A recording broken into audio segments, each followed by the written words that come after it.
ஐயனார் துணை சரியில்ல. அடுத்த வர எபிசோடில் வானதிக்கு நம்ம நிலா மேலே அவ்வளோ கோவம் வருது.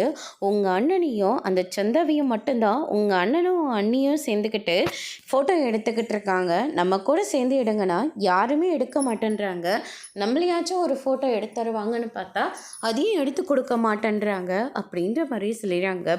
அதுக்கு அடுத்ததாக பாண்டி இருந்துட்டு, நான் ஒன்று கேட்கட்டுமா, இப்போ நமக்கு கல்யாணம் அவசியமா?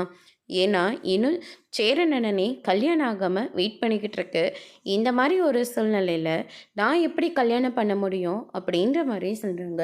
இதுக்கு முன்னையாவது உங்கள் அண்ணனுக்கு பொண்ணு தேடணும், கல்யாணம் பண்ணணும்னு சொல்லிக்கிட்டு இருந்தேன். ஆனால் இப்போ தான் பொண்ணு ரெடியாக தானே இருக்குது.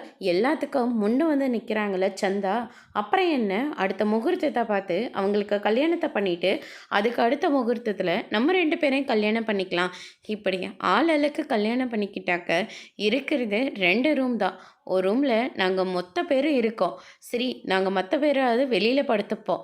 ஆனால் சந்தாவுக்கும் அண்ணாவுக்கும் கல்யாணம் ஆயிடுச்சுன்னா அவங்க அந்த ரூமில் இருப்பாங்க. இந்த சைடு அண்ணி இருக்காங்க. இந்த மாதிரி ஒரு சூழ்நிலையில் உன்னை நான் எங்கே தங்க வைக்கிறது? நம்ம 2 பேரும் எங்கே தங்க முடியும் அப்படின்ற மாதிரி சொல்லிடுறாங்க. அந்த ரூமில் முதல்ல அண்ணின்ற ஒரு பேரில் இந்த வீட்டில் ஒருத்தர் இருக்காங்கல்ல, அவங்களுக்கு அந்த ரூமில் முதல்ல உரிமை இருக்கா? இந்த வீட்டில் இருக்க வேண்டிய அவசியமே அவங்களுக்கு கிடையாது. அதனால் பேசாமல் அவங்கள வீட்டை விட்டு துரத்தி விடுங்க அப்படின்ற மாதிரி சொல்கிறாங்க. பாண்டி இதை கேட்டு ரொம்பவே கோவப்படுறாங்க. அதோட பிரம்ம முடிச்சிருக்காங்க.